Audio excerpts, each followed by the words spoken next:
I'd like to thank Proven for sponsoring this video. I'm back. It's been a while since my last video. You might be wondering, where was I? What was I doing? And did I get anything nice? Well, stick with me and I'll show you all about it.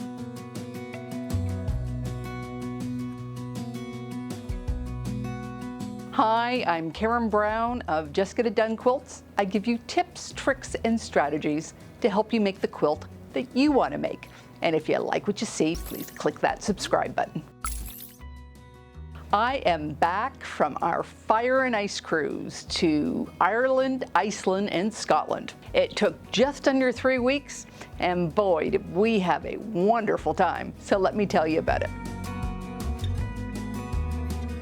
After a year of planning, on June 24th, my husband and I flew to Heathrow to meet up with RGE Tours and our fellow travelers for an 11-night cruise aboard the Celebrity Apex. But first, we needed to check out London. For the first leg of the trip, we had a coach tour through the highlights of London, and we made it to all the big spots like Tower Bridge, Westminster Cathedral, St. Paul's Cathedral, Buckingham Palace, plus a high tea at the Dorchester Hotel. And it was just as delicious as it looks. We ended the day with a stop at Liberty of London, where not only did we have an opportunity to shop and fondle all that Tana lawn and all these cool accessories, I also had the chance to catch up with Pauline Meagher, head of quilting. And yes, I did pick up some fabric. I picked up some yardage of these two. I'm hoping that I can make these into a dress. And I also found a remnant of this one and this one, and I think I can combine them together to make myself a top. The next day we were up early because we were catching the coach to Stonehenge. This is the third time that I've been to Stonehenge, and it changes every time. No, the stones haven't moved, but the visitor and gift center keeps getting bigger and bigger, which I appreciate at this time because I found it chillier than I thought it would be, and I ended up buying this hoodie. Then we headed down to K&B Sewing in Romsey. You met Katie Matthews before in this podcast here, and she is the author of Sewing Machine Mastery. Not only is she one of the few female sewing technicians in the UK, she was joining us on the cruise to keep our Bernina machines running smoothly. She was well prepared for us, offering us coffee, tea, and some scones with some clotted cream and jam. And look how cute her store is. Full of all sorts of Tilda fabric and sewing machines. And I could not resist. I ended up buying this bundle of Fat 8s in these Christmas colors. And we were all lucky to get a copy of her book. I was very pleased to meet one of my channel members, Sheila Phelps.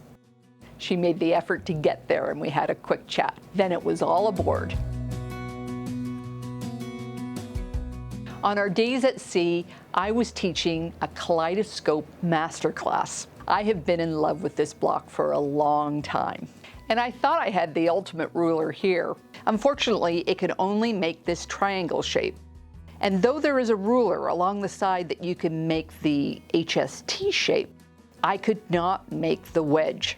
So I went out and purchased one, and silly me, I did not check the angles before I bought it. It was for another block. So then I ordered this ruler online, and though it arrived in the right shape, it is way too small. That scale down the middle is totally out of whack. So then I found another version of the ruler on the Amazon UK site. First, I wrote to the manufacturer to double check that the measurements were the measurements that I needed. So I ordered 24 for the class, but when they arrived, I had them checked, and they were also the wrong size. So my husband came to my rescue. He was able to 3D print a wedge shape, and we went through a couple of iterations, so we finally ended up with this wedge with a line for the triangle and then some marking holes for the 1/4-inch seam. And then he said, well, I might as well just do the triangle as well. And he made a set for everyone, and it made the cutting a breeze. Our hero.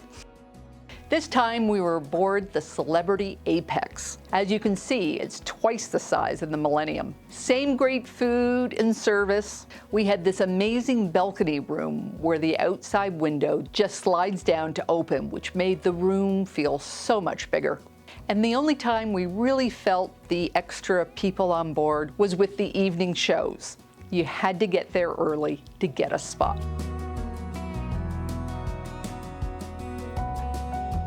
Our first stop was in Cove Ireland. Now it's spelt C-O-B-H, but I'm told that you pronounce it Cove. It's a pretty town, and its big claim to fame is that it was the last port of call for the Titanic. We rented a car and headed out of town to Kinsale, where we quickly realized it was the weekend and the town was just full of tourists and families, and we couldn't find a parking spot. So we headed off for the Charles Fort to have a look around.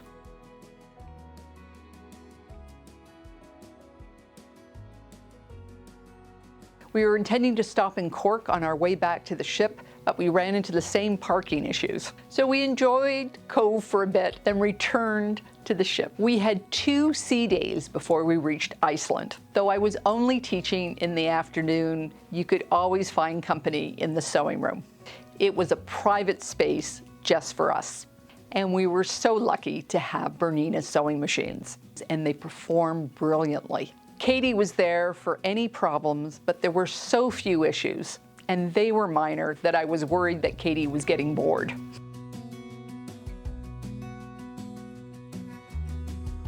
We were so excited to get to Reykjavik, and we were heading down towards all the volcanoes.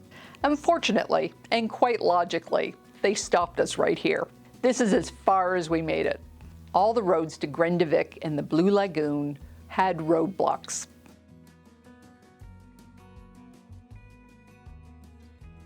But I did get to stand where the North American plate and the European plate are separating. Our next stop was Ísafjörður. I know I'm pronouncing that wrong. It has 2,700 people. So when the cruise ships come in, it trebles in population for the day.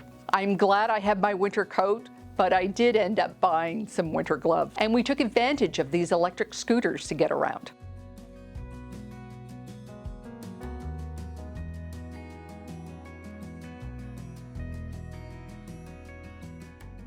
There were so many interesting shops where you could find everything, from adding machine tape to LDH scissors. Our third stop in Iceland was Akureyri. We found the e-scooters again, and this time we were even braver and went farther afield. Now you might notice this sling bag that I'm wearing. This is my Logan bag, a pattern from Uh-Oh Creations. You might remember that I interviewed Tara Sinclair earlier this year, and I wanted to make this sling bag so badly for this trip. I made it out of some remnant canvas that I had and some zippers that I've had in my stash since COVID lockdowns. However, I do not speak Baganeer, so it did require some brain strength to force my brain to slow down while I was reading the pattern, and more importantly, follow the instructions.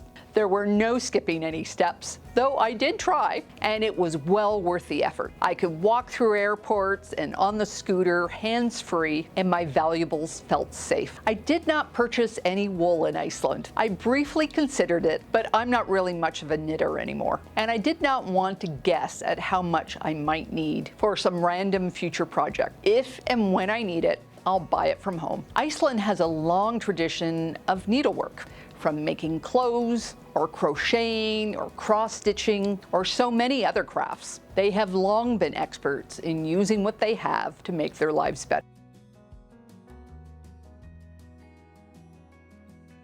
Our last stop was in Kirkwall in the Orkney Islands. We missed getting into town, but we did manage to get on a tour bus and saw the highlights of the shoreline, where we saw the wool up close and personal with this flock of sheep sharing the road with our bus. And there was an excitement when we had a runaway calf too. On our last days at sea, we finished up our blocks and had a show and tell. Every participant worked really hard to get the work done, and the final results showed just how far they had come along.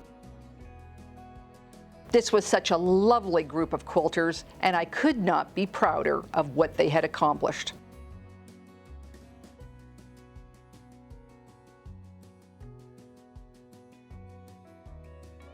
And thank you to Katie for keeping our Berninas in top form. When we returned to London, we stayed a couple of extra days so that we could go visit family. And 2 of our sons joined us for the visit. And I had brought a couple of Canada pillows with us to pass on. These are great gifts to make. The pillows can be purchased shrink wrap and take up less space in your luggage, and you can stuff them just before you need them. And of course, you can modify the design for any country's flag. This was just the highlights of our wonderful trip. This time, I really tried to focus on just having fun and enjoying the time with new friends and family. And I did, so much that we were all a bit sorry that the adventure was over. Everybody was so lovely and kind, so many new friendships and memories made. It felt a bit magical, and it definitely has me already looking forward to next year's cruise, the best of Scandinavia.